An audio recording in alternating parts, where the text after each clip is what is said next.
Yeah, I don't know if his name is Jovan Jovan Adepo. or Jovan. Yeah, I think it's Jovan Adepo.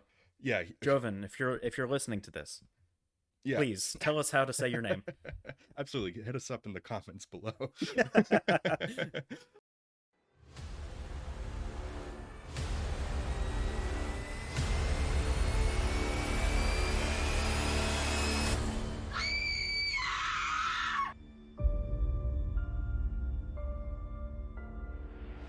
Welcome back to the Great American Movie Review, where we review great American movies.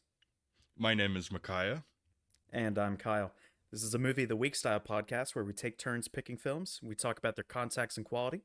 This week, I have selected the 2018 World War II horror movie Overlord.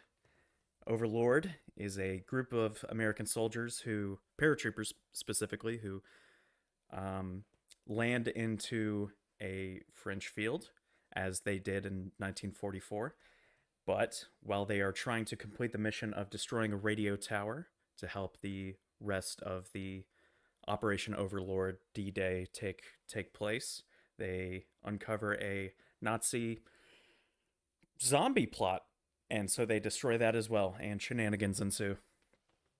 The film is directed by Julius Avery, and it's produced by Bad Robot, who of course is J.J. Abrams' company, and a very, very huge disappointment at the box office. It was a $38 million budget, made just 41 million all around the world, and it did receive a few decent critic scores, but it definitely doesn't have a large audience. So, Micaiah, yeah, what did you think of Overlord? um, well, this one's interesting because this one's been like on my watch list since like I saw the original like advertisements for it because I was I think right around the time where I stopped watching trailers, but that was one of the last few that I watched. And I remember being interested in it, and I something came up. I didn't get to see it in theaters, and now it's for years. It's like popped up on different streaming services, and it's always been like one that I add to my watch list. And actually, it's on. I watched it on Paramount Plus, and it was the first movie that I added when I got Paramount Plus. So it was all the way at the bottom of my Oh watch wow. list because I still haven't watched it. It was just one of those like I want to watch this, but I just never got around to it. So I'm like really glad that you picked it just to get it off my list, if for nothing else. Fair enough. But it's an interesting like kind of genre mashup style movie. Just because this is a recent movie that not a lot of people have seen, we're gonna keep this spoiler free until a point. We'll tell you when we're going into spoilers.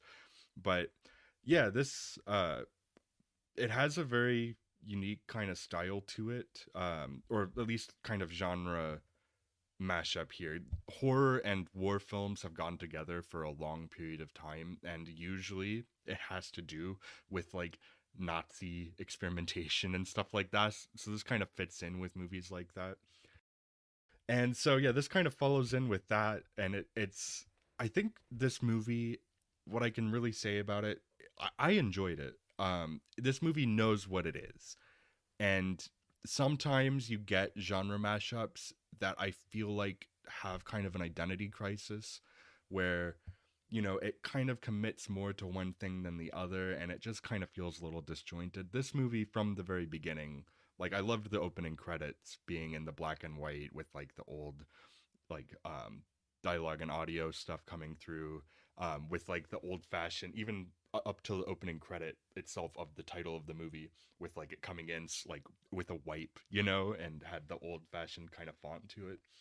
um it's definitely going for kind of a B movie-ish kind of vibe. I think it's a little bit more polished than like your typical B movie. But yeah, I actually I had a good time with this. um Yeah, a well-polished mess would be exactly how I would describe this mm, as. Because it you talked about the genre, and it's so you talked about the genre skipping, and this movie feels like if you took the first two episodes of Band of Brothers and put it together with like plot from Hellboy, and yeah. then the whole thing, yeah, and then the whole thing was made in the mold of Inglorious Bastards. Yeah, it feels a little So comic booky. Um, It does. And It really I does, don't which I didn't yeah, I expect. didn't expect that either, but it kind of checks out with like some of like the graphic stylistic nature of it too is part of why it feels that way. Um but yeah, it's kind of like nobody talks about this movie. Like when it came out, obviously it didn't really make any money. So nobody really went to go see it. But even now, like I've not heard this movie brought up a lot in conversation. I think it had. Which is strange. It's strange to me because of the fact that it has J.J. Abrams' name everywhere. And by this point in 2018, this is a year before The Rise of Skywalker. J.J. Abrams is a household name when it Yeah, comes to this kind of thing, or action movies in general. So it's crazy to me, and it doesn't have COVID as an excuse to why it didn't make right. money. It was 2018, 2 years yeah before COVID. So pre-COVID.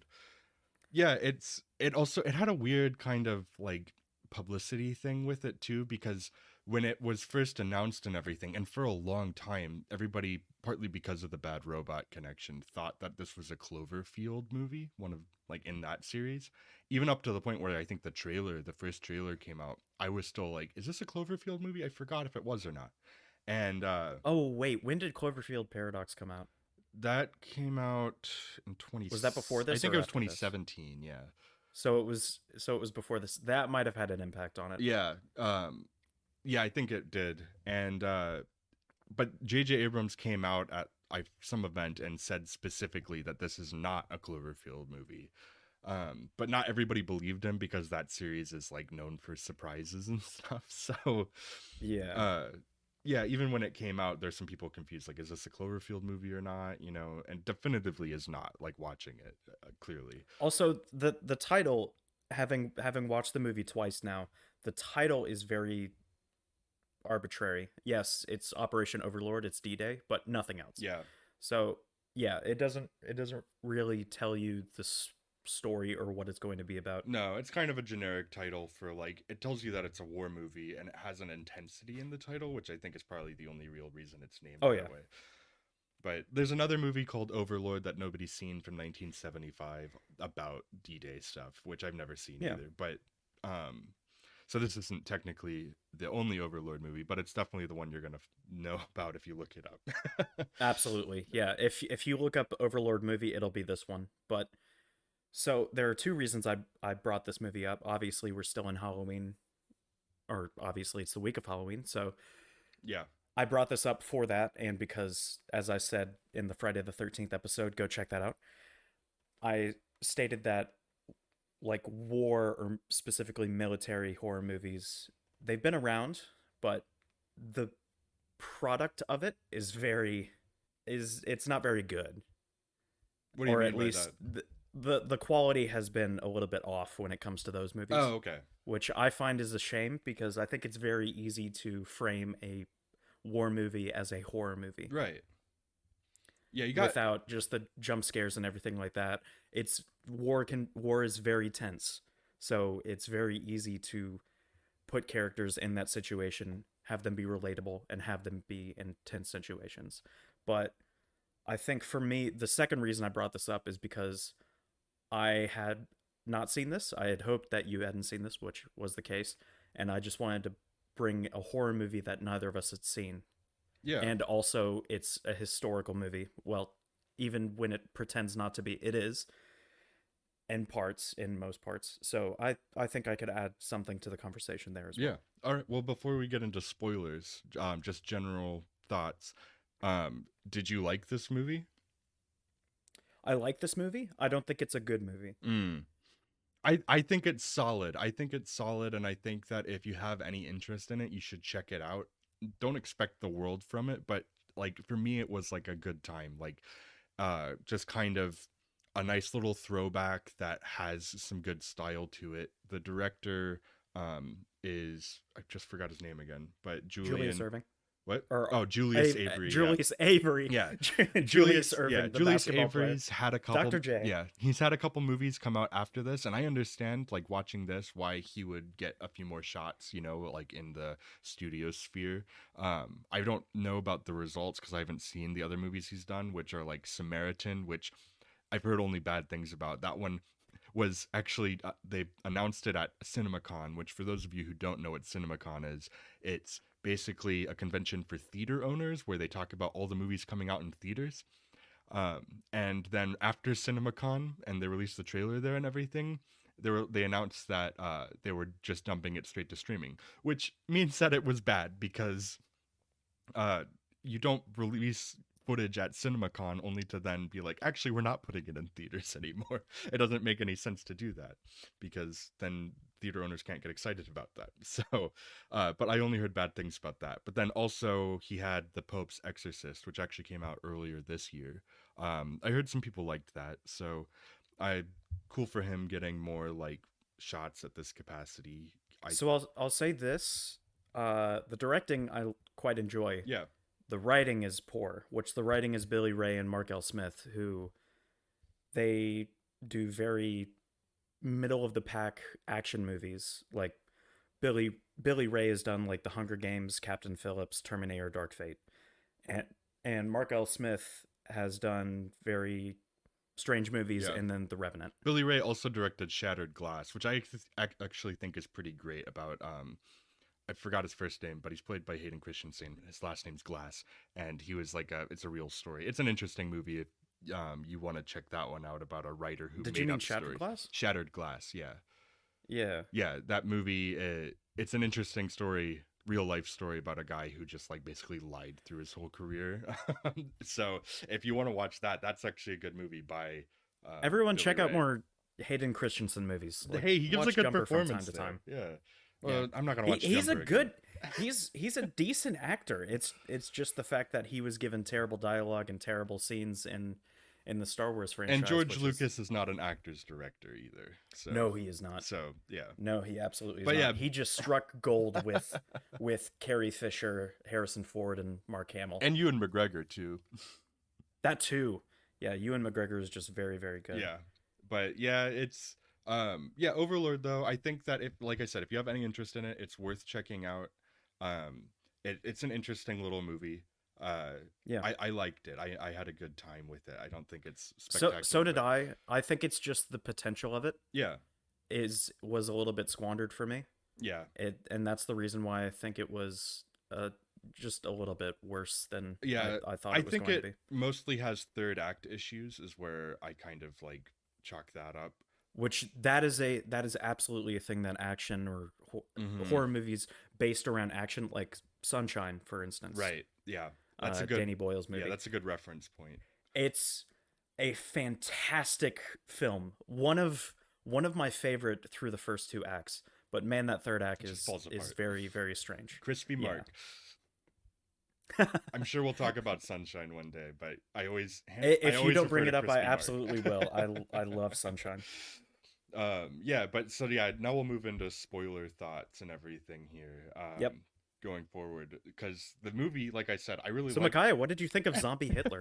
Well, okay, I really liked the way that this movie opened. Beyond the first credits, then you get like the plane scene, and you have a lot of recognizable faces of just like the young plane actors. scene is the plane scene is exactly like Band of Brothers. Oh, I really? couldn't help Yeah. but notice that the first time I noticed It's I'm very like, wow, yeah.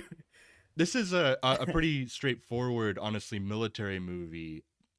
In terms of what's going down in the movie for a while, stylistically, it's a little bit more stylized, you know, with like both the color palette and the like the action itself.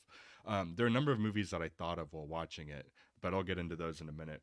But like Sure. immediately, it goes into the plane that all of these paratroopers are in, and I just saw like 8 faces that I recognized right away because you have Wyatt Russell, you know, Kurt Russell and Goldie Hawn's kid, who Yeah, like, that's the only one that I recognize. yeah, I mean, he's a big nepotism baby, as people like to say, but honestly, every time he shows up in anything, Oh, the film industry is chocked full of that. sure, chock that's full of true. that. And also, every time that Wyatt Russell's popped up in things, I've always liked him. Like everybody wants him; he's great in that. I liked him in his episode of Black Mirror. I don't think that was the strongest episode, but I liked him in it. I liked him in Falcon and the Winter Soldier. You know, I like him whenever he shows up in things. So I've enjoyed that.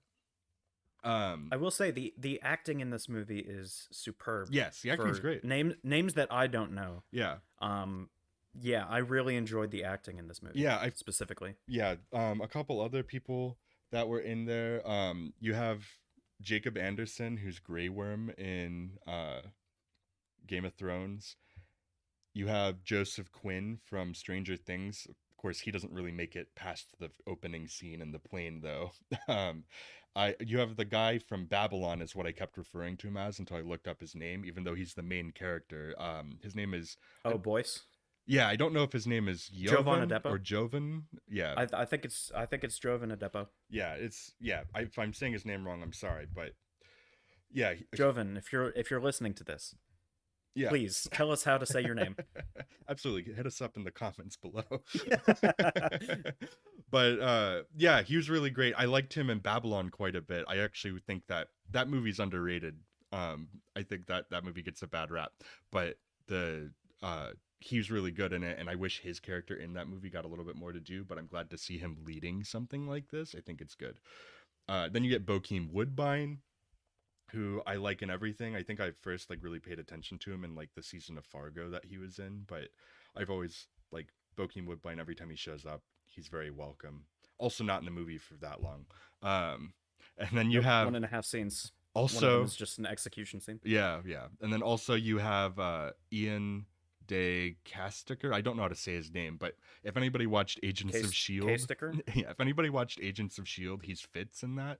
And Agents of Shield isn't, Oh man, Agents of it's Shield. not a great show, but I kept watching it because I thought I liked everybody in it. You know, like I didn't That's love the fair. show, but I liked everybody in the show. So I was happy to see him popping up somewhere else too. Um yeah, but like immediately I was like, all these faces of people that I recognize from different things. It was just kind of interesting to kind of see that right off the gate. But yeah, and then that whole like plane, like that early sequence with Bokeem Woodbine as like their sergeant and everything, like um that was a great scene, and just leading in, like it has like this intensity that it starts off with. That's, I think, is a good note to start off with in a movie like this. So it starts off with the very very historical, and I can point to the radio broadcast is specifically the speech that Dwight D. Eisenhower gives before D-Day to all the soldiers of D-Day. It has that very 1930s 40s style opening with black and white with the grainy footage, that kind of thing. It's showing the entirety of the amphibious battle plan of Operation Overlord, which is thousands and thousands and thousands of troops all like conversing on one point in Normandy, several beaches, of course, but the paratroopers themselves. And if you haven't seen Band of Brothers, absolutely watch Band of Brothers because it goes into detail more than this ever could. It's, of course, 10 episodes, so it's got the time scale, or it's got a little bit more time to work with. But this does a fantastic job of showing us specifically the 101st Airborne is what we assume. I think I saw a patch for the 101st. So those are the paratroopers that went in early to displace battle emplacements of the Germans, specifically to allow the landing of further troops. So, and that is a daunting task to go behind enemy lines with no support whatsoever. They have artillery support from battleships, obviously, and that kind of thing, and a little bit of air superiority. So they've got a little bit of that, but to go behind enemy lines and your objective is to make it safer for the army and British forces and Canadian forces to make it onto the beaches. That is a daunting task, and this film kind of it centers around that. The whole plot basically is that group of soldiers destroying a radio tower so that they can complete their mission essentially. Yeah, then it throws in some wackiness in there to make it get a little weird. Yeah. So the point I was going to bring up for specifically for the historical nature of this is it's very difficult to sparse through what you're going to make factually correct and what you're not going to. And I think that there is a standard that we can judge this on, good or bad, based on that. It is very historically accurate when it comes to the uniforms, for instance. And in fact, I think the mesh that they get for the paratroopers' helmets are specifically from Saving Private Ryan. Mm. Yeah, Like specifically props from that movie. yeah, So, I actually there were a number of movies that came to mind while I was watching this, and those were like Inglorious Bastards, yep. Schindler's or not Schindler's List, sorry, Fury, and like Captain America: The First Avenger. And then when I was Yeah. looking up like the people who worked on this movie, the costume designer Anna B. Shepard, she worked on Inglorious Bastards, Fury, and Captain America: The First Avenger, as well as Schindler's List and other period movies. That's why that was in my head. But Yeah. in terms of like the costuming and everything, it's pretty like perfectly done, and it's somebody who's clearly good at this because she keeps getting hired to keep making these types of costumes. I can't remember the other thing I was. Oh, so I'm going to bring it up, but I'm going to bring it up in a nuanced way. So segregation in the army specifically, and the paratroopers, the 101st Airborne is a part of the army branch. So segregation was a thing. There were black regiments, there were white regiments, and the black regiments were the officers were white, and that was a thing until 1948. Even So in this World is War a thing II. that's even in World War II. Oh my gosh. Specifically, I think they mentioned that Boyce is from the Triple Nickels. So the 555th Battalion was an all black regiment. So, and they were all, um, I think his name is Daniel Inouye, the senator from Hawaii who passed away 10 years ago. He was from a specific regiment in Italy that was only Japanese Americans. And in fact, his family was in one of the Japanese internment camps until he was allowed to enlist for the army, which is just a sad fact. Yeah. But pushing right along, and he is an absolute war hero, Daniel Inouye. So absolute check out his. This is going to be a small tangent from a tangent, but Daniel Inouye lost his arm because he was about to throw a grenade at German forces in Italy when he was hit himself by a rifle propelled grenade that severed his arm. Oh my gosh.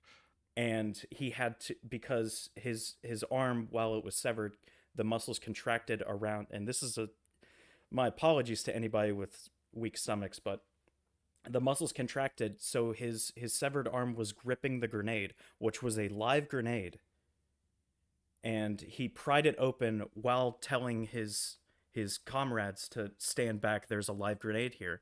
He pried open the grenade from his severed arm and threw it at the German soldier, killing him, which is the most badass thing that you could ever. If you put that into a film, no one would believe that No. was real. No, that would have to be in No like a one would movie like believe that this, was like a real. stylistic kind of action film. Exactly. Exactly. And that's why I contend that the people who fought in World War II are some of the bravest people in history. Oh That yeah. is an insane thing to bring that many people together and have that many brave acts. But I cannot remember what. So specifically for this, I don't mind the fact that there are black soldiers or black paratroopers and with a white battalion because it's not brought up. So if they had made it a race thing in the movie, Yeah.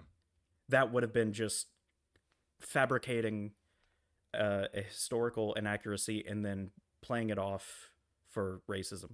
Yeah, the So only I thing appreciate the fact that, and they play it well because Boyce, specifically the character, is from, or his family is from Louisiana, so obviously he knows Creole French. right.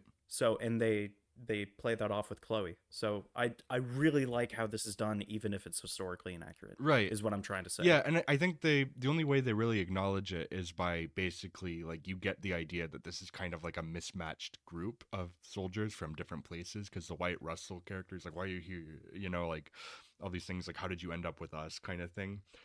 Yeah. So it seems like there's kind of a mismatched quality to that is the only thing that really justifies any of like the historical stuff, but it doesn't explicitly make anything about the race of it. But I was wondering a couple times watching the movie, I was like, how would that work out in that period of time? I didn't realize though that that's crazy that like Yeah. the segregated battalions even in the World War II. That's crazy to me, but Yeah, and that was only taken away, I think, by executive order from Truman. So Yeah, it was still very much a thing. And you have to remember about this time, 1947 is when the color barrier was broken for baseball, which Yeah. I mean, It's also recent and as all. even it is also Every time recent. I That hear this stuff, I'm like, man, it's just so recent. Like, I another tangent, but I think people need to like learn the history of this, that way they can be like, wow, things were so much worse back then, and it's all so much it's all just, even if it's increment changes, it's better now. right. Surely. So history, the most important subject that no one cares about. Oh my gosh, I wish people cared more about it. But yeah, I always liked history, but I mean, it wasn't my passion, so I didn't pursue it in college. But that's Yeah, why, studying it is essentially yeah, just remembering dates and remembering key figures, yeah, when it's much more important to look at the philosophical aspect of right, history. right. Which I think is what films kind of explore, even if they're less historically accurate than like reading Yeah. actual accounts and stuff. Usually it gets me to look more into the history than, other things. And it gives you kind of an emotional angle to it as well. I brought it up in Untouchables, but I think the reason I still hold that it is has a negative impact on the history is because there's nothing to gain from it being historically inaccurate, filmmaking wise, inherently. Right. Just because it's more action oriented doesn't mean that it's better, even though it's historically inaccurate. When it comes to this, it's historically inaccurate in spots, and obviously the whole plot point with the zombies is historically inaccurate. Even though it does play on Yeah. the experimentation that were on the undesirables, like Jews, like Romani or gypsies and homosexuals, that kind of thing. That kind of experimentation was done, so it kind of merges together the the thought experiment of what the Nazis were doing with experimentation, as well as like pushing it over to the coast, which it wouldn't have been miles from Normandy. It would be, and they weren't experimenting on French people specifically because the Nazis themselves had a racial hierarchy. Yeah. So they viewed Nordic people, like the English, like Swedish and Danish people, as part of the Aryan race. Yeah. And then there were non-Western Europeans, like the Italians, like Spanish and like French, and then there were Slavs and Jews, and those people were called subhumans. So those were the people that were experimented on. I don't mind that they, for this movie specifically, that they experimented on French, because it kind of encapsulates a wider array of what they were doing, the horrific things that the Nazis were doing Yeah. at this time. Yeah, and there were a lot of films, particularly like in the '70s, where exploitation films were at a high. We've talked about exploitation films a couple of times with like Texas Chainsaw and some other things, but Yeah. there were a lot of like Nazi exploitation films that came out in the '70s and stuff, Italian films and stuff like that, and you see them kind of parodied in Once Upon a Time in Hollywood with like the films that Leonardo DiCaprio's character is known for in the past. Oh yeah. And so a lot of those did go science fiction kind of routes with Nazi experiments and stuff like that. So it is kind of fun seeing this movie take that angle again with it, because we haven't really seen that in a while outside of like, I don't know, Call of Duty. so Sure. so yeah, I so for me, for that, I love the fact that Nazis are always portrayed as the antagonists or portrayed as the villains, because they were. yeah, But I think it could be more nuanced than that, because if you just have a movie that just says Nazi bad, fine. But what you should be telling people is why they were bad. And right. you should be showing them why they were bad in a way that it's easy to be like, oh wow, those are some pretty atrocious things that they did. Yeah. And Not just stating that they're bad. right, right. And not that this movie's job was to do that either, No, because this is absolutely not. clearly I'm just talking media in yeah, general. for If you sure, just for have sure. the villains of video games be a certain thing, like Call of Duty in the mid Right. to late 2000s and 2010s was just Russians specifically, because they were an adversary of the United States. But if you're going that far, at least show a little bit to why they're Right. bad. And this movie actually kind of does that a little bit because it shows It them does. exploiting this small French town and like taking its Yep. people and running experiments on them and yeah, murdering and like mutilating these people. Um And and I said the experimentation of the French and like the people from the Netherlands and Belgium wasn't a thing. However, the exploitation of villages absolutely was. right. So yeah, Yeah. showing that as a positive. Yeah, and you have I don't know how to say his name, Pilu Asbeck or something. He's kind of your main Nazi in this, and Yeah. he's a real scumbag Nazi at that. um, Well, he's part of the SS, which right, if you want to put them in categories, there were the German people, which only 10% were part of the Nazi Party.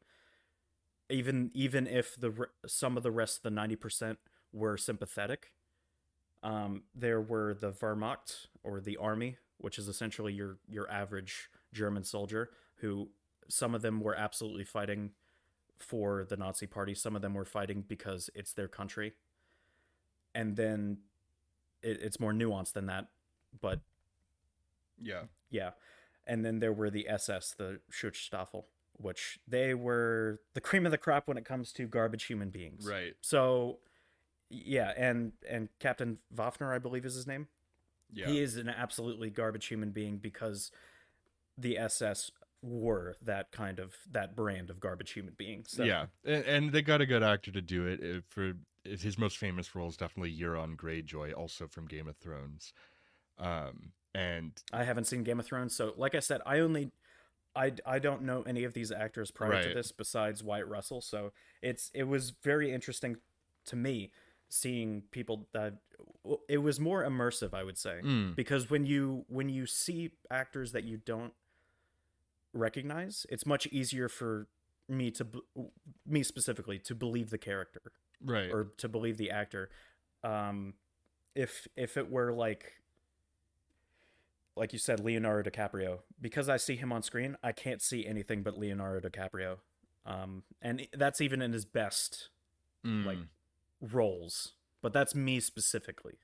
Yeah, So, for me, I can separate the two while I'm watching it pretty easily. Like, it's not really much of a problem. I also watch so many films that like I've seen oh, it would be most people who exhausting to, pop up in certain yeah, things. Like, if I couldn't separate that, then I don't know. I might want to pick a different interest. yeah, For myself personally. But yeah, so I think that as a like, it's minimalistically a war film because it's splitting duties with it also being a horror film with kind of an action emphasis as well. And but like from the like I mentioned kind of because they crash land because they get shot down, and so you get this really cool shot though of um Boyce falling from the plane as he's yeah. like getting his parachute out and he lands in the water. It's like Which I saw how they did that. He was connected to a thing that spins in mm, front of a green screen, yeah, yeah, which that had to be hell to shoot. right, right. And if you're Boyce. yeah, it does a good job though. Once again, kind of establishing that it's taking a more stylistic approach, a less grounded approach to how it's showing these things.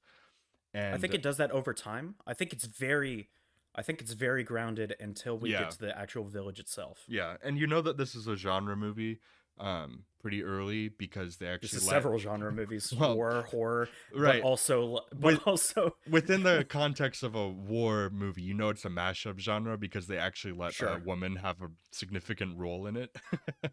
sure. um, because you get the play. I don't know how to say her name. She's a French actress. Her name is Mathilde Olivier. I don't know exactly. Matilda Olivier would be how I would Yeah, pronounce that. yeah. She's a French actress. I haven't really seen her in anything else, but she's very good here. She fits in really well with this story, and it makes sense for She's actually my everything. favorite actor in this one. Might be, yeah. Yeah.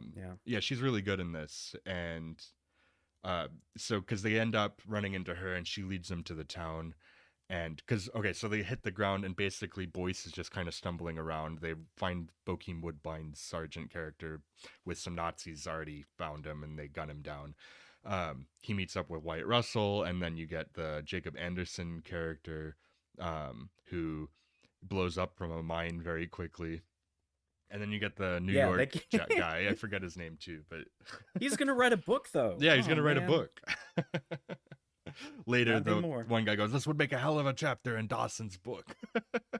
Yeah, uh, but yeah, then they find the girl, and I'm forgetting her name in the movie. Chloe. Chloe. They find Chloe, and Chloe sneaks him kind of back to their house, back to her house, um, with her little brother and her aunt. I thought it was her grandma at first, but this is where you get the introduction to like the horror aspect with the aunt character, because you just hear a lot of And it's a very moaning. it's a very tense thing because you know that something's off, but you don't know exactly what's Right. happening until you find out that she was essentially experimented on. Yeah, So which yeah, that aunt storyline, which I wrote down because once again I thought it was underused. grandma at first, It's so weird. but because I wrote down Chekhov's grandma, Oh, because nice. they mention her, she's not feeling well, she's groaning and everything, and you do get like a scene where he looks into the room, and you get actually a pretty effective jump scare. Like it got me. Yeah, um, but then like you think like a Chekhov's gun situation. Oh, she's gonna come into play somehow, even if it's like absolutely I not. stayed through the credits because I was like, is there gonna be like a stinger, you know, like at the No, end with the with the aunt, and sorry, Makai, no grandma. no, she just kind of like implies maybe an off-screen death, and then that's it. Like later in the movie, I was like, oh, that didn't really go anywhere. Do Uh, they imply that? like there's a point where like you hear gunfire from the outside as other people went into the room, but Oh, sure. it's like I barely noticed it. You know, I was like, did she just Yeah. die? I was like, I don't know. It was off screen, so it doesn't count, right? Uh, in the No, no genre body, movie, no death. yeah, no body, no death. So it kind of went nowhere with that. Maybe they could have used that as a sequel setup. I don't know what they were trying to do A with it. sequel setup. I like this kind of getting wrapped up the way it does, though, at the end of this movie, and like I think it's fine because that kind of gives it almost a sense of reality. Like these kind of things Yeah. could have existed, but it's because they buried it, like literally, that like it didn't get out in the world and people didn't know about it. It gives it, yeah, It also is very historically accurate as like he's talking to his commanding officer, Boyce is specifically, and they're like, "We're gonna roll you into Charlie Company," and it's yes, that's exactly what happened. right, And in World War II, if you completed your mission, you don't get to go home. You are still fighting. So right, all the movies that are just like, all right, we destroyed the radio tower, and like everything is saved, and it's like the end of Star Wars. No, yeah, it's like, well done, you did your job. yeah, Continue doing your job. yeah. And then yeah, for a little bit you get some good tension of them just hiding out in this house too, and you Yeah, get like the Nazi, very Inglorious Bastards. yeah, you get Waffner coming in, and he's trying to like get some action with Chloe, to put it crudely. um That's a nice way of putting it.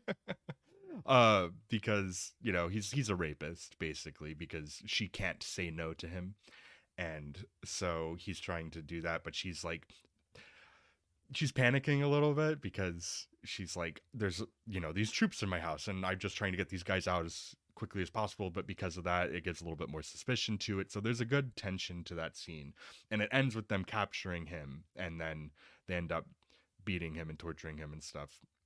Yeah, um and they also have to like scope out the territory, and Boyce gets chased by a dog and he ends up in the facility, which this is where it like, this is like 45 minutes into the movie, you finally, this is where I think it becomes a horror movie. uh and because he's in the facility and you get the introduction to like these undead things, you even get like a woman's head, just like, and a yeah. Woman's spine, head and spine and she's just and nothing speaking, else. she's like saying something in German, I don't know. S'il vous plaît. She's saying please, Oh no. which is terrifying. Yeah. It's just her head and a spine, and it's awful. And you get some cool imagery, if I'm not gonna lie. Like I like the way that they did this. This movie, Somehow I think when it comes to the horror imagery, it's kind of underused somehow. It feels like it's withdrawn more than it should be. that's where I have some third act issues, because I think they Yeah. introduce it all really well. Oh, Where like in yeah. that scene where he's first in there, I think it's a great introduction to those ideas. I think just the third act gets a little action heavy when I think it should have gone a little horror heavy. But Yeah. they do a really good job with what they do show, because they use a lot of practical makeup effects and stuff really well. Particularly the Waffner character, after he gets all messed up in the face and he takes like, because they find these like serums in there that basically revive people from the dead. And in this case, Wafner's not dead, but his face is completely messed up from getting like shot in the face. And so he uses the serum on himself, and he's like talking, and he's got like this, half his mouth is like blasted open, and it looks crazy, but it like works really well. He also like grins after he takes the injections like a bit like a Batman villain would. Yes, yes, that's where it kind of also is a little comic booky. It is a little It feels a it little is a Red little bit of Skull. that like pulpy action kind Yeah, of. yeah. And But then they really don't do a lot with Captain Wafner after he like becomes a zombie. He no, that's where it's essentially the just like third act shows stuff. up. Yeah, he just shows up to foil their bomb plan, and then like fight scene ensues. That's about it. Yeah, and you get a Which they really set him up pretty well, and yeah. then they just do that. They set up honestly the whole zombification stuff really well, because it's like it's not like zombies. It doesn't seem like it's an infection. It's just No. some like super serum that revives the dead and makes them kind of crazy. Super soldier that makes them vulnerable only to headshots, e- except for the fact that Chloe shoots one of them in the head and he's Yeah, fine. it's But like depends, I guess. It's a yeah, little bit murky. Like it doesn't quite you might have to destroy the brain. You can't just wound it. It's right. It, it's yeah. Typically in zombie movies, headshot means death, yeah, as in like any impact to the head is a like a true death. yeah, But in this movie, it's a little bit muddled there or yeah, muddied there. yeah. Because Boyce ends up making it out of there after Mhm. accidentally ending up in there, and he has one of the serums, and they go back to the attic, and they're beating the guy and like asking Fafner and asking him what he wants. I really like the dynamic between the Wyatt Russell character and Boyce, um, Sure. being his commanding officer, and both like under like the Wyatt Russell character. He's Yeah, seasoned. He's a seasoned soldier who's seen action, whereas Boyce and many of the other paratroopers had not yeah, seen action, so they were a little bit more. Uh, it's like a marble statue, but like the yeah. whole block waiting to be It's like chiseled because into. Boyce isn't going to let Chloe get raped in this situation, whereas the White Russell character probably would have, because the mission was the most important thing in the world. Like if we don't get this tower down, then we're like the entire army's screwed because they can't get Yeah, through. think about it this way as well, because they're surrounded by dozens of Germans. It's just two of them at this point. They sent the other two out on a scouting mission, which that is the weirdest thing ever because nothing comes from that. Right. But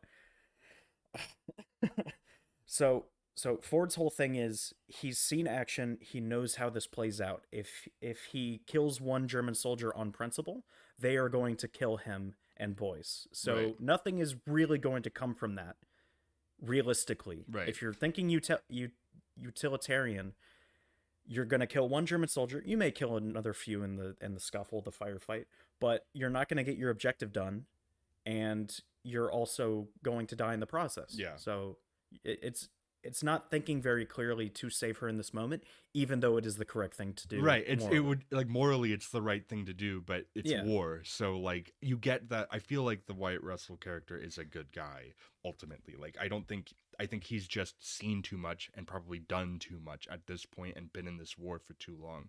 And so he's just kind of like, we just have to end this war and nothing Yeah. else matters. Is kind He's of where his trying to mindset's save at. the French people by not saving them Yeah. one at a time, but saving them all at once by ending the war. Yeah, so I think he has a good character, and I think I like his character arc. I think it's a predictable character arc. I mean, this movie doesn't Yeah. try to do much creatively with like what the characters go through necessarily in terms of storytelling, but I think it's effectively done with him, and I like that character, and I like their dynamic. But yeah, you get the scene where the White Russell character, I keep forgetting his name. Ford. Ford, yeah, you keep saying it. He's beating Wafner and everything, and but then you get you have the character played by the Fitz from uh his name in this You movie, talking about the photographer. the photographer? Yeah, Chase, where That's Chase. he Yeah. sends Chase up to get him because they need to use him to get more information and everything, and they need to take him with him. Wafner. Which no, a seasoned veteran like that, no way. No You would way does send he two, send him three up there, people. yeah. Yeah, no way does he send just the photographer to go and get The idiot to go and get photographer, him. yeah. Yeah, who he 'Cause- doesn't trust at this point. No, because he even like breaks his camera early on because he's like, you're wearing Yeah. a spotlight on you basically, and I'm like, yeah, that makes Yes. sense. Yes, he is. Yeah, because I saw it in like the details for this movie that like even Wyatt Russell's character has like a little pin on it that wouldn't have been there because it's too shiny, like in real life. Yeah. So it's like You wouldn't want anything right, anything like to beacon to your enemies. yeah. So like that's just not a good thing to have. So Right. but you send up the like the dumbest character in your party, like the least capable to go and take care of this, and of course Vafner gets the upper hand and shoots him and kills him. And but in a moment Yeah. of desperation, Boyce used just like the serum on him, not knowing still exactly what it does, but it does Yeah. revive So him. he saw one of the other soldiers is dead, Yeah, but then he's injected with the serum and then he comes back alive, or at least he's moving. So yeah, that's his thought kind of right there. right. And Obviously he's yeah. scared, but yeah. And this might be the best scene in the movie, though. So as much as like it annoyed me that he just sent up the photographer by himself, it results in a pretty good scene where Sure. he's revived and he's like, "Whoa, I'm fine." He's like, "I'm just really thirsty," and then he like his veins start to like turn black, and it's like he starts to get like kind of disfigured a little bit, and he gets really strong and violent. That whole scene is really great. That ends with Boyce That's the bashing thing his that skull in. this movie plays with. Yeah, this movie plays with, like, they've experimented only on dead people, Yeah, and it brought them back to life, but it brought them back to life in kind of like a paradox way where we shouldn't be here and we know about it, yeah, therefore like there's pain, there's confusion, that kind of thing. But yeah, the second it's used on Vafner because he's alive, he takes it a lot better. yeah, That makes sense to me. yeah. I I feel like checked that by I buy it. they don't play well on that at all. Yeah, It's just kind of there. It feels so many of these tropes and so many of the themes that are going on here just could have been done more effectively, yeah. and it's a shame.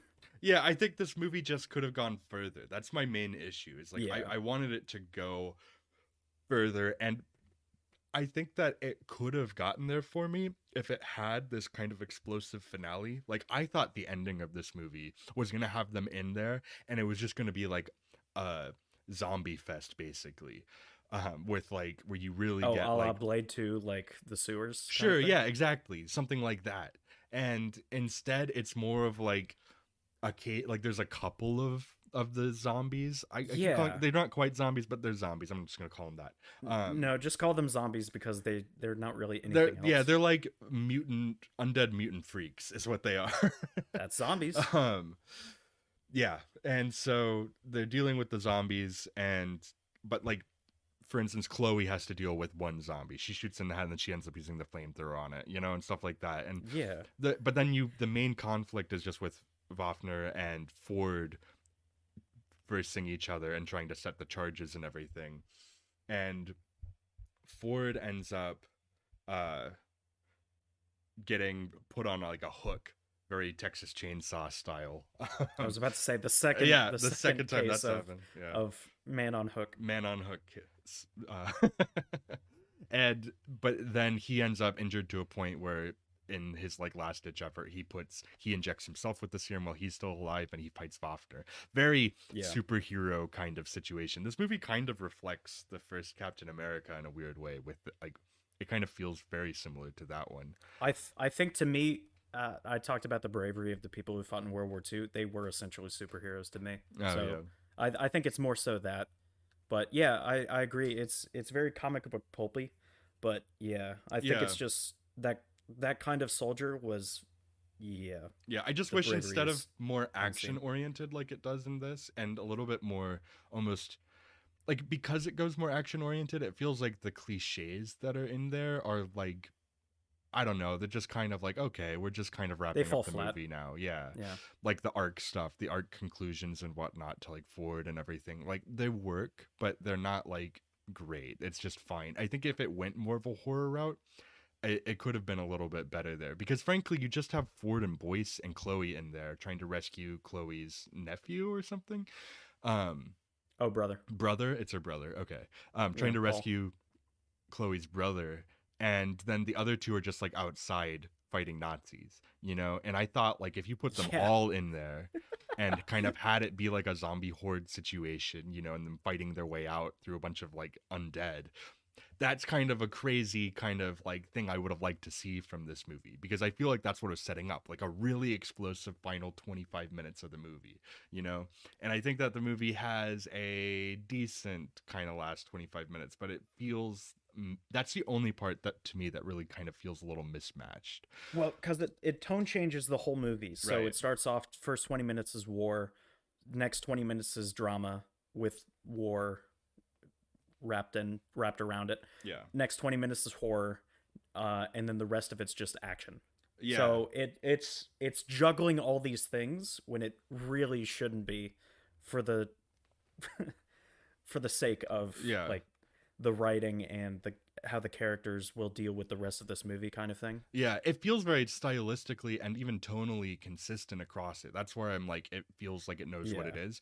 I just wish that what it sure. was like got amplified at the end rather than just kind of, That's why I'm saying yeah, it feels wrapping up. reserved when Right, it right. comes to some of the things. Yeah, I wish it went all It out. feels like a checklist. It feels like Yeah. it's checking off boxes of what it needs to show. Like, oh, woman with just a spine. We've got zombie that was brought up earlier in the cage, and he's let go, and that's one of the final bosses. We've and we have Chloe fighting her, and we have the other two fighting main bad guy. It's just that kind of thing where it feels like it's checking off something when it should flesh out more thoroughly Yeah. what the characters would do here. Yeah. It really is the third act for me. Like I was really on board with it for the first two acts. I think just, yeah, like we said, the third act just kind of starts to feel like it's checking I boxes. And thought I was going to love this movie implicitly after the first 20 minutes. oh yeah, I mean I think it is a great opening. But yeah, I still ended up liking this movie a pretty good amount. You know, I enjoyed it. You know, it might be something that I would pop on in the future, but it's not something that I'm adding to like my regular rotation kind of thing. Uh, Sure. but I like the style of it. I like the visuals of it. Even the last third, like I said, it's still consistent. It's just a little bit underwhelming for what it feels like it was setting up. It just kind of underwhelms a little bit there. But otherwise, I still think it's a solid movie that kind of actually gets the war stuff pretty well and gets, I think, the horror stuff pretty well for a while. I was impressed. Like, Yeah, the I think his name is Jacob, and the other guy's name is Tibbet. Yeah. So Jacob and Tibbet are firing at the entrance to the radio tower, yeah. and one of them is using, I can't remember the exact model of gun, but The it's a two-handed heavy gun. machine It's a gun. two-person The gun, two though. He Yeah, says it's a two-person gun, which is unbelievable awareness for a pulpy action horror movie. right, To know that you can't just one hand a gun like that, like Rambo does. And right, not only that, but it was designed to be a two-person gun. One person is feeding the weapon, the other person is shooting. right. When it's picked up to be moved around, one person picks up the ammo, one person picks up the weapon. So it's impressive awareness from the actual gunfights or from the actual soldiers. Yeah, I feel like when It we feels out of place for a movie like right. this. I think we've talked about it though. Like when you're making a movie that's like, this is a mid-budget movie, you know, and it's Yeah. smaller scale in terms of the scope of what it's telling. This I'd isn't say it's like a higher budget than it deserves for this kind of movie, though. right, like I it's a would higher argue. budget than you might think that you'd get. Yeah. That's probably the J.J. Abrams influence, you know, with his production company.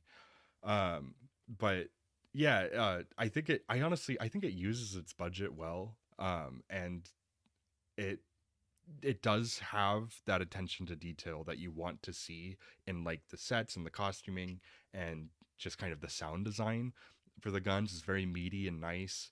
Um, like I think it has the details down pretty well, which is nice to see in a movie like this because you don't always get that. So Sure. yeah, because this is kind of like in terms of budgetarily, it's kind of in that pitch black range, you know. Oh yeah. So I think that Well, this yeah. movie uses those things a little bit better than I think something like Pitch Black Do you does. mean like the budget is similar, like adjusted for inflation? Adjusted for inflation, yeah, it's a similar style budget. I think I think um putting the similarities for something like that is, I wouldn't do that, mostly because buying power is so different. Right. It is. And also where the budget goes differs by eras. So I see what you're saying, but I wouldn't exactly make that comparison as like a Yeah, I point. guess I'm just saying that like in terms of the scope of the movie, like Sure. and the dollar Oh, amount that they're sure. working with, like Where most of the budget goes as to how it looks. yeah, cuz For me that was a little bit like Untouchables as well. yeah, Blade 2 also has a similar kind of budget, and I also think Blade Sure. 2 used its budget well. So I think that Blade 2 I think actually used its budget better than this one did overall, but I think that they both are examples of like hybrid movies that have a good sense of what they're trying to do visually and execute on it pretty well. So yeah, but that's kind When of it comes to the look, yeah, I I think some of the direction is off-putting, and the writing for me is way lower yeah. than it should Apparently, the be. original script was written in 2013 by Billy Ray, and then the other writer came on later and changed some stuff, and that's actually where some of the third act stuff comes from too. I mean, that Um, makes sense when it's I say independent studio like Bad Robot or like an A24. They're going to pick up scripts that have already been written or already been fleshed out, right. and they're just kind of on the back burner. Yeah, they're just sitting on it until they can get the budget that they want for it and find Sure. somebody to make Yeah. it for them. Yeah, but I mean that's all I really have to say about Overlord. I think it's a good time. So do you want to get into scoring?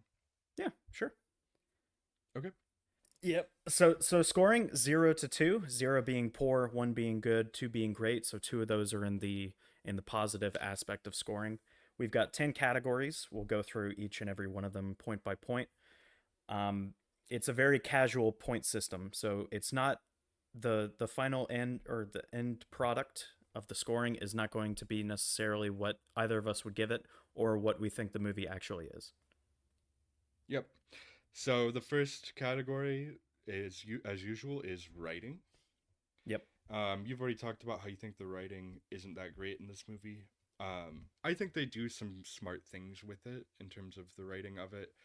For the themes, For the for me themes, the themes are pretty strong. yeah, The dialogue is actually strong in parts, yeah. but the plot itself not really. No, the plot's pretty thin, and like in that case, I that's where it's like I wish it leaned harder into the horror genre elements because that can make up for a weaker plot is by having that kind of atmosphere stuff. But once it turned into more of an action movie at the end, it did lose a little bit of points for me there. So yeah, for me, the writing is. I still liked the writing though. I would still give the writing a one overall. Like I think that there's some smart things. I like the differentiation in like understanding his French being different and kind of those conversations. I do think though that some of the backstory stuff, like is the case in a lot of war movies, is a little bit clumsily handled of like people talking about where they're from and whatever. It's not always the best handled in these types of Yeah, movies. when it comes to that, it's more so done for the film. Yeah. In real life, those are people that you've been with for months, Right. so you would know the ins and outs of that person the whole time. Yeah, there's I stuff think like that for it's sure. done so for exposition purposes. Yeah, there's some clumsy exposition in this for sure, just to establish Oh yeah, characters more. Part of it though, most of like that's Chloe because yeah, Chloe is the character who is introducing the entirety of the Nazi experimentation plot to them. yeah. So I yeah, do like that they kind of flipped that on its head with like the Dawson character right before he steps on a mine. Like they're doing the clumsy exposition thing with him, talking about how where he's from, how he wants to write a book, and then he just blows up. I I, yep. I thought that was a really kind of smart way to handle that, like almost making fun of it. Like, hey, we were setting up this character, and you're like, oh okay, and then poosh, gone. What I gathered from that, and it's probably not something that they they were intending. It's probably like you said, just something like just to show a shock on screen. But what I gather from that is, as I gather from horror movies or not horror movies, war movies, when they kill somebody who's fleshed out and it's like an immediate death, is the finality of war. Right. Is that the person that you look up to, your sergeant, your corporal, your lieutenant kind of thing, can be gunned down at any moment, and Yeah. that's it. Yep. They're gone. So I like that aspect of of war movies, which they do sometimes, but they definitely Yeah. do it in this movie a little bit more than other war movies. So yeah. Yeah. Yeah. So I'm if you want to lean 0, I'm willing to go with you there. But if you're kind of like at a 1, then that's kind of where I'm at. It's difficult to quantify my disappointment in the writing as a whole because I Mm. still do like the themes and some of the dialogue, like I said, and I like what it's trying to do, even if it doesn't do it all that well. I'm gonna give it a 1 Okay. because of the fact that what I would give a 0 would be bad execution and just not great thought process when it comes to Yeah. just writing the script, not It only fleshing it out. yeah. I feel like the actual like dialogue and the writing itself around there was better than I would have expected for a movie like this too, you know. So I give it a little bit of a boost for that. Even though once again, I'm not saying it's like all-time great, but I do think it's solid, for the Yeah. most part. So, all right, next category is world building. For me, world building is also a 1. I think they do a good job within the limited scope of like where this movie is set and everything. In this one town in France, of setting up this idea, and keeping it pretty well contained within it. Once again, the attention to detail with things, the Nazi occupation there. I don't think it's perfect. There's some weird stuff, like they're making a lot of noise in that attic. Yes. Like they're beating up a captain who's screaming. Right. I'm like, Um did they not go back for him? and this Like, is this is the 40s in a quaint French village. There's not going to be a lot of noise to be made. And that's no. just over in Europe, they don't make a lot of noise. Right. I was like, they're making a lot of noise. And these, Yeah. like, you can see through these floorboards, Like, Oh it's yeah. not like the No, you see the insulation's light there. coming up into Boyce and Ford's face. Yeah, Yeah. no. SS officer dude is totally spotting them. Yeah, 100%. Like, I think that the world building with, like, its genre elements is well done. I think that some of the other stuff is kind of lacking. So I'm not willing to give it a 2, but I would give it a 1 still. Just to piggyback off of the I guess it's a contrivance for them not getting caught. Um, as an SS officer, your job and Inglorious Bastard shows this very well. Your job is to hunt humans, specifically that type of SS officer. Right. So he would know the signs of people hiding and that kind of thing, like Christoph Waltz's character in Inglorious Bastard. So it's hilarious to me that he's so he's so unaware of anything that's going on during during those scenes. But Yeah. when it comes to the world, it's very well shown. I don't Mm-hmm. know whether we want to call that visuals or world building because I think as you said before, and I would agree, it's it's very vast looking the world, but it doesn't flesh out any of it, or Yeah. it doesn't flesh out much of it. So yeah, a one is fair here. Um, characters. Characters. I'm also a 1 with. I think I like all the characters in this movie. I think they're well characterized. Chloe is in particular is good, and I like Boyce and Ford as well. Um, so, um, yeah, and Wapner's a good villain too, for like a good antagonist for them to have to deal with is that character. He's got the right kind of scumbag Nazi quality.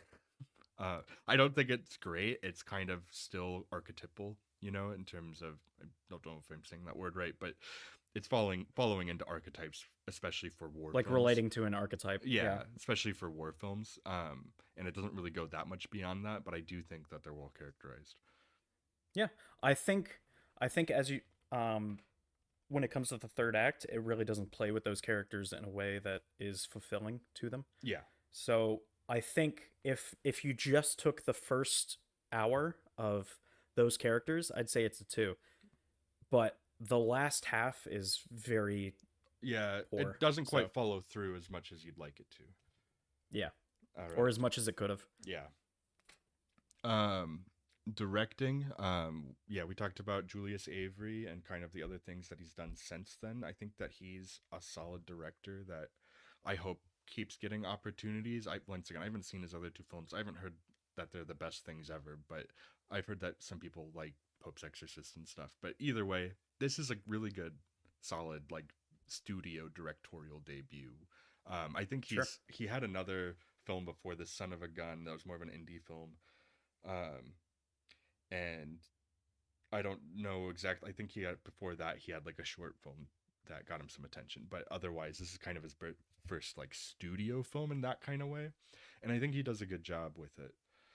I don't think it's the best thing ever though either. I'm not saying that this is a great directorial effort. I just think that this is really solid. So Yeah, yeah, I'm gonna agree because the the directing in this movie is very safe.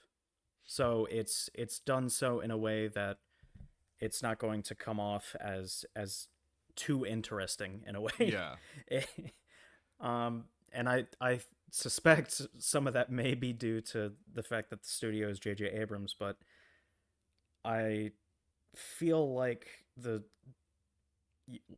directing is just very reserved, yeah. It and I has a think that yeah, that's neither good nor bad, yeah. which means that it's just a one for me. Yeah, it's not distracting. There's some interesting, I think, directorial qualities within here, but nothing like too distinct.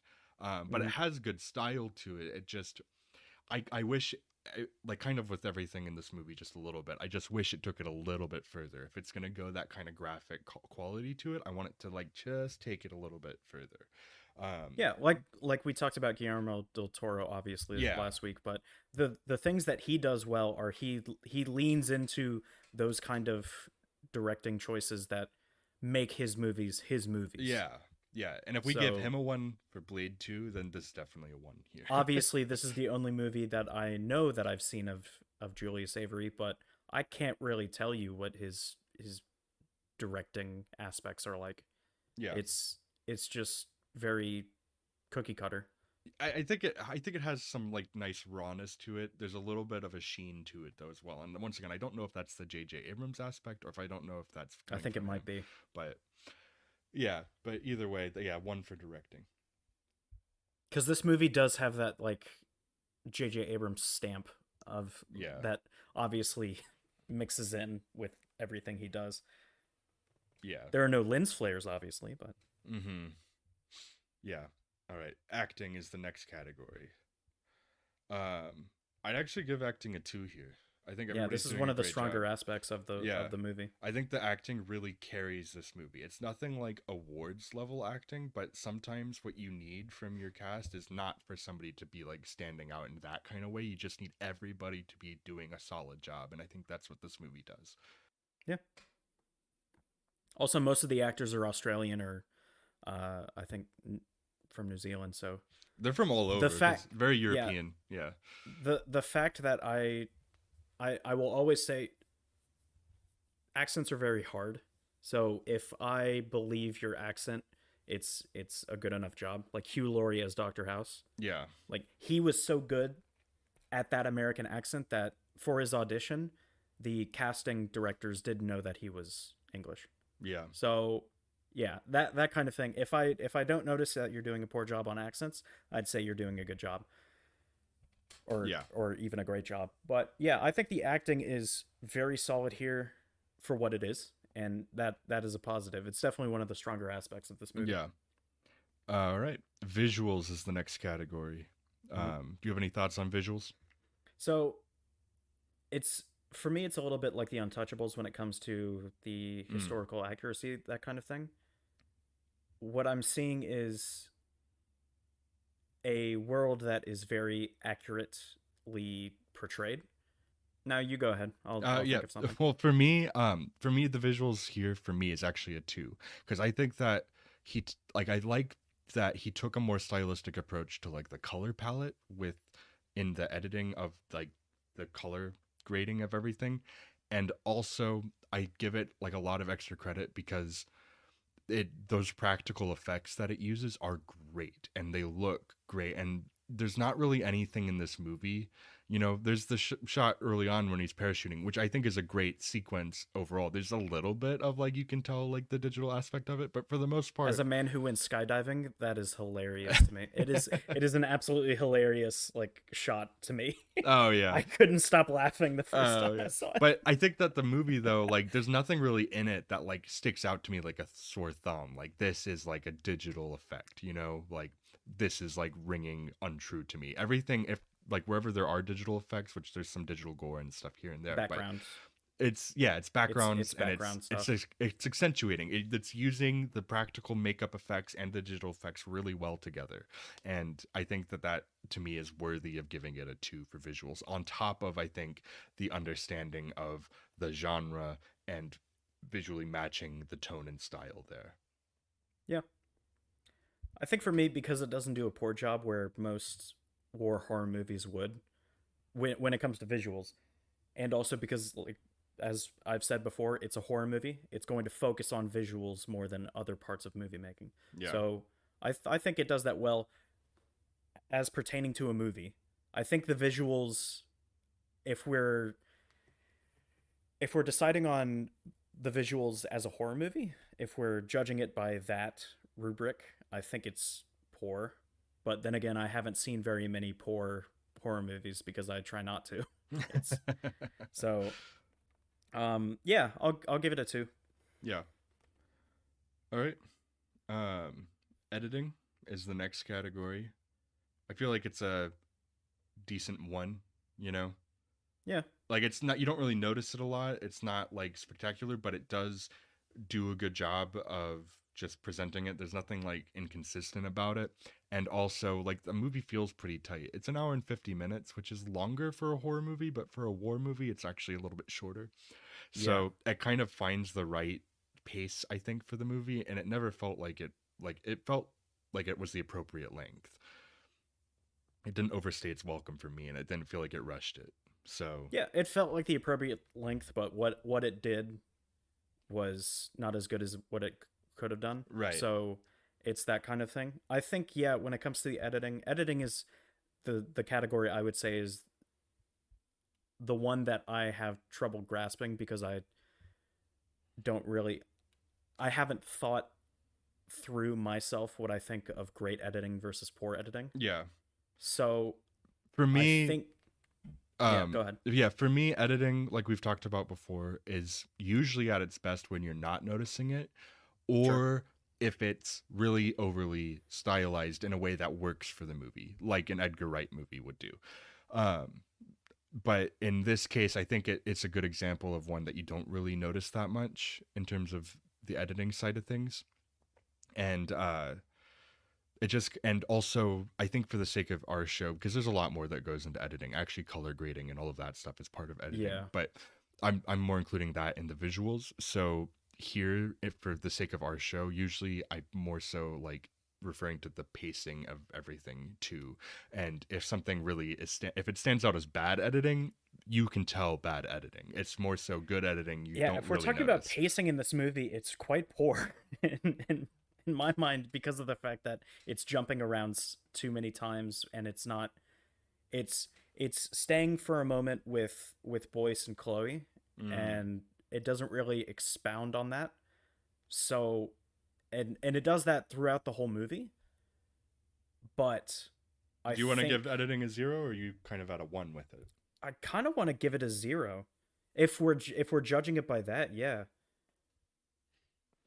Like, because of the way it jumps around between the characters, you felt like Yeah. that wasn't Well, if we're talking about pacing, if that's what we're judging it on, then yeah. I didn't to, think I about that mean, until just now, but yeah, part of, I mean, the pacing is yeah, very the awkward. pacing, I think, really for movies gets refined in the editing for sure. Yeah. Like, that's Oh, where sure. you, yeah. So if you want to give editing a 0, I'll lean that way, because I feel like I'm at like a decent 1. Like, it's just like a, to me, it's like a straight up 1, not like a strong 1, not a weak 1, just a 1. So if you're like it's a 0 to me, then I'm fine going 0.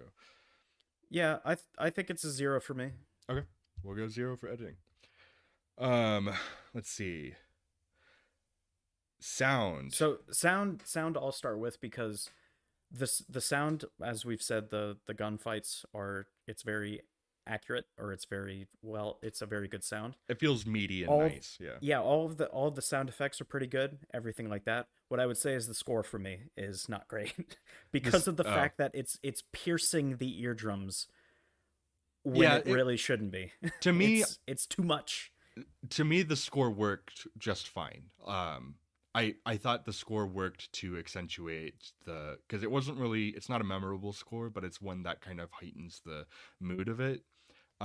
So I actually had sound down as a 2, but if you feel like that about the sound, then maybe sound is just a Yeah, 1. so it's no for me, Yeah. but it's just too much. Yeah. When most you'll find that if you watch war movies, the score specifically is triumphant in the parts that it needs to be, and then the opposite for the parts that doesn't need to be. Yeah. But for It's the most part, score is nowhere near a war movie because yeah. of the fact that you're showing the gunfights and that kind of thing. But in this movie, particularly the last act, the score is everywhere. Yeah, or if it's a recent war movie, you get a lot of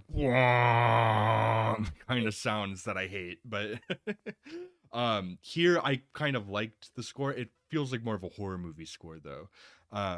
So but yeah, if that didn't work for you, I think the sound is still good though. I'd still give it a 1. Might be because it's both genres. Yeah. Because it doesn't the score is fine for a horror movie and it's expected for a horror movie, but because of the two genres and because it's also a drama in parts and action oriented, which action oriented scenes obviously have score, but they have a different kind of score than this. So yeah, I think I would go with a 1 because of that. Okay. Let's It's see. not nuanced when it comes to the Yeah, picking yeah. up the score at Yeah. times. I get that. I was still gonna go a 2 just because I think it works for the movie, but like for Mhm. if you're like I'm at a 1, then we can go 1 with that. But if one is just good, then if it just works for the movie, then a 1. Yeah, it You know? works. Like the score for me works for the movie and heightens some scenes, but the sound effects are something that really gives it an extra push for me to make it a 2. Sure. Usually, war movies do get that like extra push to 2. That's why when you see like sound nominations at like awards stuff, it's usually if there's a war movie that came out that year, usually that's winning. Um, so yeah, I think that there's a good reason for that. Yeah, And I it think this feels movie like does it it, well. it feels like specifically the Oscars give best score to like innovative scores. Like Black Panther's score, like Yeah, Joker, score that kind of wise, thing. sure. Like sound though, sound mixing, sound editing, that pretty much Yeah, always that goes to always go. war films. Yeah, Yep. because it Um, has to be. Otherwise, it comes off very stupid. right. Like it's one of those things where if you mess that up in a war film, it just the movie doesn't work at all. Yeah. So yeah, that part has to work. But yeah, if the score bothered you in this, then yeah, that's a 1. Okay. Um, Strange tangent. Was Baby Driver nominated for best sound mixing I or it sound editing? was. I think it was. I I'm think that gonna was look its. this up because I think that it's was some of its the one best sound nomination. editing and sound mixing in that I've seen. I think that was like its one nomination. No, it was Oh, nominated for okay. 3: film editing, sound mixing, sound editing. Okay, there you go. They've now condensed sound to just one category again. They've kind of Sure. gone back and forth with that over the years, but yeah, it did get nominations for sound. Yeah. Let's see. So our genre category for this one, this is like a genre What hybrid. what is the genre of No, this I movie? would say how does this operate as a war horror film? Like Yeah. like within the context of that, this isn't the only example of this. Not that I have like a lot of other references to go to right now, Sure. but I think that Predator is one that I keep pushing on to yeah, because it yeah, kind of is. it kind of is, to some extent. But I would say Predator is more of an action film than anything, personally. But Yeah. to me, I think that because of the way that it kind of devolves into a little bit more action oriented by the end, and I think it would have been stronger if it stuck the landing in the horror sphere. I think to me, it's a 1. I think it does a good job with both balancing the horror and the war stuff. I just think the last act, it's one of these. That's like my biggest issue with it is that becomes more action focused. Yeah. So for I agree. me, genre's a I don't 1. feel very positive on either side because of the fact that I haven't seen very many war horror movies, if at all. Yeah. If we want to call it like action horror movies or action movies with horror aspects, like a Hellboy, like Blade, that Yeah. kind of thing, this is pretty par for the Yeah, like course. and I think when the action does show up, the action itself is like it's good, it's not bad action. It's Yeah, the just action's fine. I think that it would have been better if it's stuck the landing in the horror realm rather than like doing some action thing at the end. As I've But said many times with this, it just feels safe for yeah, some yeah, reason. it feels a little safe at the end for sure. Um all right, our final category as usual is impact, which this is the second most recent movie we've done. Correct. We've had a little bit more time with it than Are You There, God? It's Me, Margaret, but still not a lot. And COVID happened in between there, so Yeah, um, so it had a lot of things going against it. Yeah. yeah. So with Margaret, I said that I think that movie will find an audience, and it is impactful to the people who have seen it, from everything that I can tell. And that's like an important kind of story that should be told. I think in this case, it's a genre movie, and it's not going to be so, like, I think that it might find an audience one day. Like, I think that maybe 10 years from now you like have some sort of cult audience for it. As of right now, I think that it's, it just kind of exists. But even if it got a cult audience, I still think this is a zero. This might be our first zero for impact. I was about to say I don't think we've given anything a zero because we gave Margaret a one. Yeah. I think we've given basically everything either a one or two, or we've given everything a one or a two.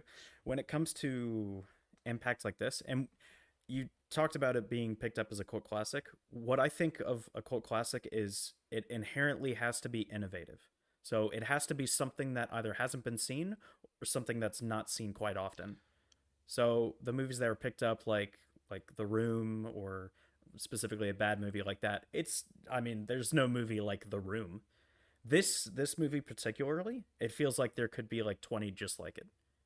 Yeah, I mean, okay, so I guess I would consider a cult classic something that just didn't do well and people didn't really see, but then years later it's found an audience that really loves it, like a Oh, passionate fan base. I wasn't defining it as only innovative. I'm saying that in order Oh, it yeah, has yeah. to have the characteristic of You're being saying it innovative doesn't as have the well. innovation you think to even become a cult classic. No, no, Yeah. because I thought it would going into this. I thought it would because, like I said, a war horror movie just nobody makes those. But I don't think it's well done when it comes to like its nuance on the subject Yeah. enough to be picked up as that cult. And no one knows of this movie. I think I This kind of movie is agree not with you. talked about. Like, I This like movie is this not movie. talked about at Yeah, all. I like this movie, but I think I agree with you because like, I think this could make a good like midnight movie, but Oh yeah. it's still not gonna be like the best kind of thing that you go for. I think it's something that's more like you put it on casually with a group of friends when it's like 10 p.m. and you're not tired, you know? Yeah, no one's loving this movie. They're like, "Oh, interesting movie," Yeah, but no one's fawning, no one's foaming at the mouth for this movie. No one's defending this movie the way that they would defend The Room or something like that. right, So, right. um, but for impact to be a zero, because we haven't given anything a zero, so giving this the first zero, I think would be fair, because it didn't make money, because no one's talking about it, and that Yeah, kind of thing. yeah. No one's Um, lives have been improved because Overlord is in their life. But that may be a little bit harsh. no, but Julius Avery probably has a better life because of it, but oh yeah, yeah, yeah. Like, yeah, I think once again, I think it's solid. I like this movie, you know? I like this movie too. But I like it. I like it for the sensibilities of war and horror. I don't like this movie because I think it's a good movie. Yeah, I think it's a solid movie, but yeah, it's not like a great movie, and I don't think it has the status to become more than that. Yeah. But I think that it would be kind of fun. I'm gonna pull up. Okay, I'm gonna find a really good review for this movie on Amazon. Oh man. Let me look one up for IMDb. Let's. Um, and then I'm gonna find a really bad movie. Um, somebody. Okay, here's a 5-star review for it on Amazon.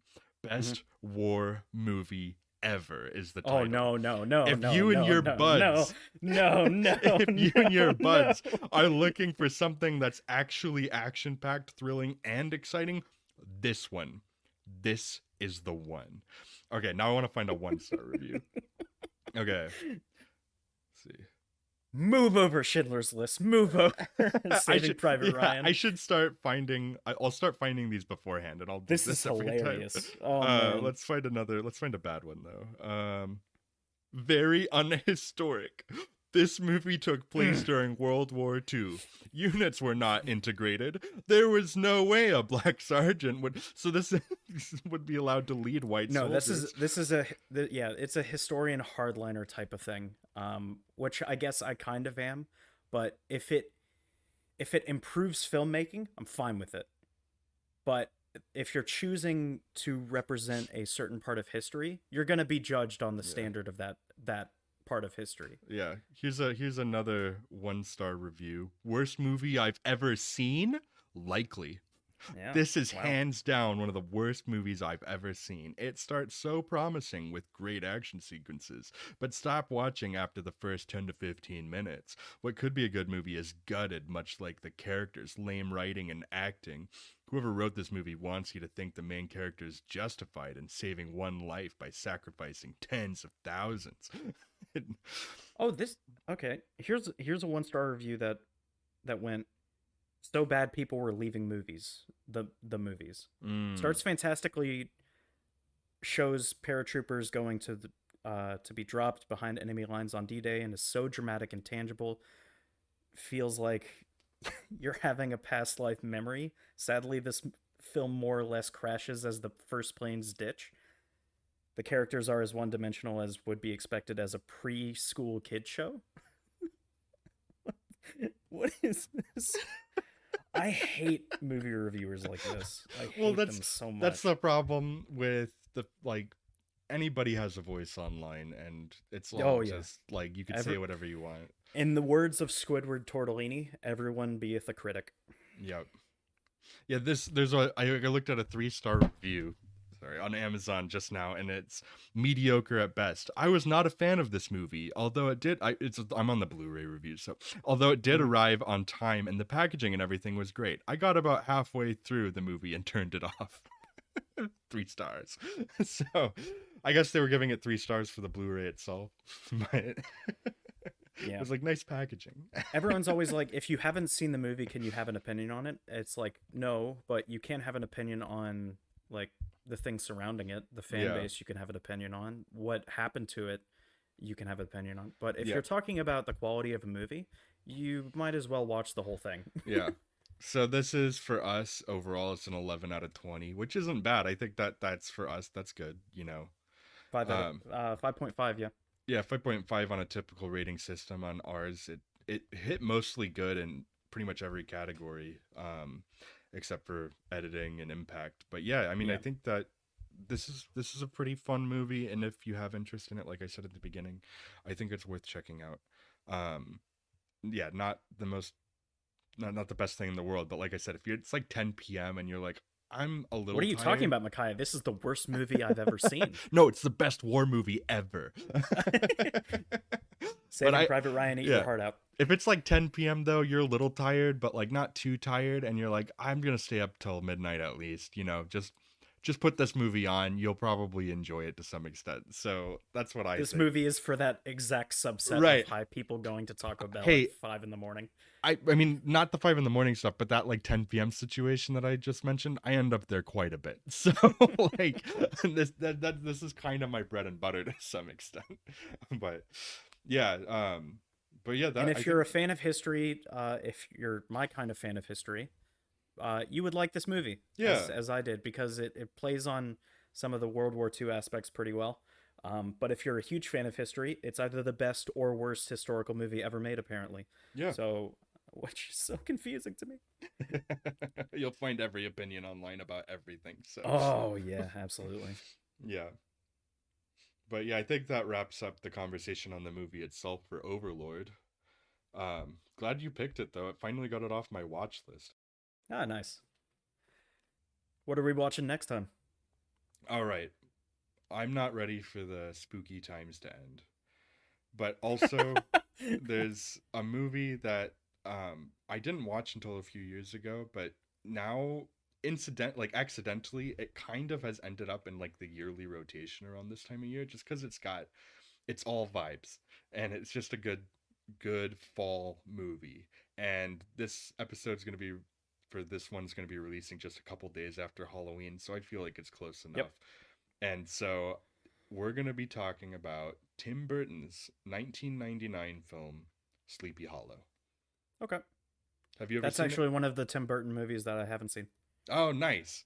Yeah, I have the upgraded 4K disc because my Blu-ray got messed up, so I was like, well, I may as well upgrade it. So, Yeah, I know, shocking to people, Kyle hasn't seen a movie that we're talking about, but like, I'm really like I won't give too much away about what I think about it because I might have kind of a unique perspective on this movie. But it's shoot, what's the name? Ichabod Crane? No. yeah, Legend of Sleepy Okay. Hollow, Headless So I Horseman, know all that I know jazz. more about this movie than most movies that we watch anyway. So Yeah.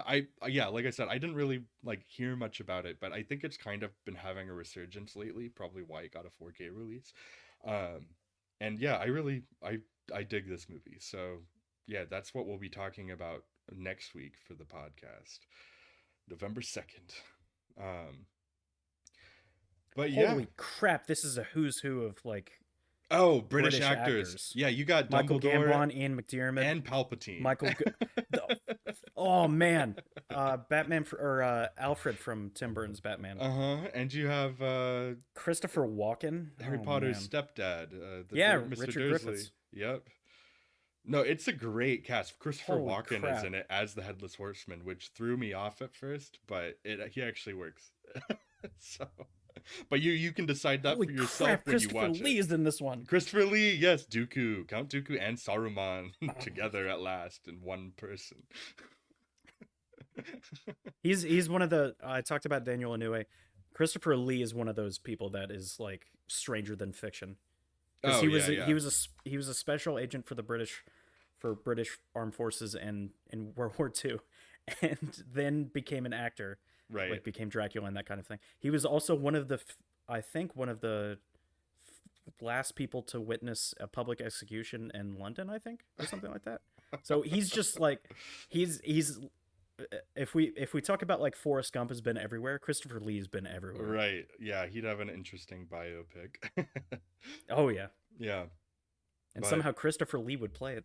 right. He'd somehow come back and play his own self. Yeah. Man. All right, well, that does it for this week's episode of the podcast. I had a good time talking about Overlord, and yeah, Sleepy Hollow for next week. And yeah, that's all we've got for you today. That'll do it. Yeah, be sure to check us out next Thursday, and we'll see you at the movies.